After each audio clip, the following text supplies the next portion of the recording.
জি,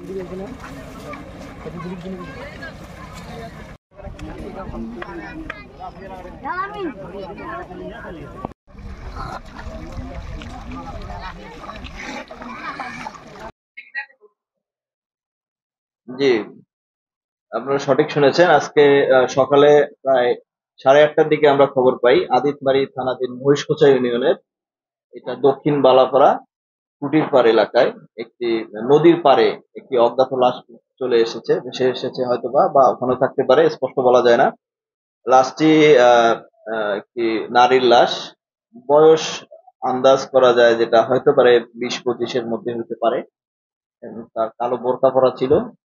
বোরকার পাশে তার যেগুলো শনাক্তকরণ আলামত থাকতে পারে সেগুলো হচ্ছে তার একটি সোনার নাকফুল ছিল, তার গলায় একটি রূপোর চেন আছে, তার ওড়না দিয়ে হাত দুটো পিছনে বাঁধা ছিল এবং হাতে মেহেদি করা ছিল। মেহেদিতে কিছু একটা লেখা আছে। আমরা এটা উদ্ধার করব যখন করব। পাশাপাশি তার স্থানীয় জনগণ এবং আশপাশের থানা এলাকা যারা আমরা প্রাথমিকভাবে সংবাদ দিতে পেরেছি, কেউ এখনো শনাক্ত করতে পারেনি।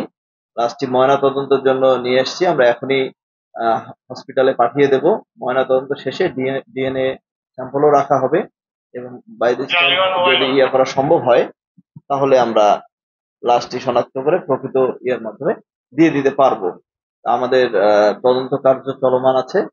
আমরা আশা করি অতি শীঘ্রই তার পরিচয় শনাক্ত করতে পারবো, অথবা যদি সম্ভব না হয় সেক্ষেত্রে আমরা আমাদের আইনিভাবে পরবর্তী প্রয়োজনীয় ব্যবস্থা গ্রহণ করবো।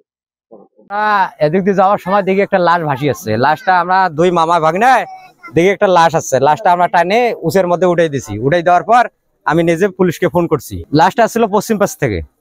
এখন লাশটা এখানে আসি আটকে ছিল। আমরা পানি মানে বেশি পানির থেকে আবার কম পানির মধ্যে টানে আনছি। দেখলাম আমি লাশটা আসলো বোরকা পড়া, আর বোরকার নিচে একটা লাল সেমিজ ছিল, আর পরনে ছিল একটা কালো সালোয়ার।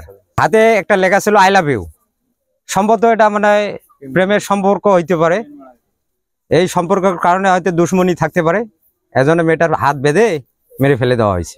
এখানে আসার পর দেখলাম যে একজন মহিলা, বয়স মিনিমাম 20 থেকে 25-এর মধ্যে হবে। তো এই মহিলা আসার পর দেখলাম যে পরনে আছে কালো বোরকা, নিচে আছে লাল কামিজ যেটা বলা হয়, আর পরনে সালোয়ার আছে। তো মনে হইতেছে ওনার হাতে যেহেতু আই লাভ ইউ লেখা এবং পেছনে 2 হাত বাঁধা, সেই সূত্রে তো কিছুটা মনে হইতেছে যে ওনাদের মানে পার্সোনাল যে দুশ্মনী যে বিষয়টা, এরকম কিছু একটা হবে। মনে হয় যে যেহেতু ওটা ভালোবাসার ক্ষেত্রে যে বিষয়গুলো হয় সেই বিষয়ে এগুলা।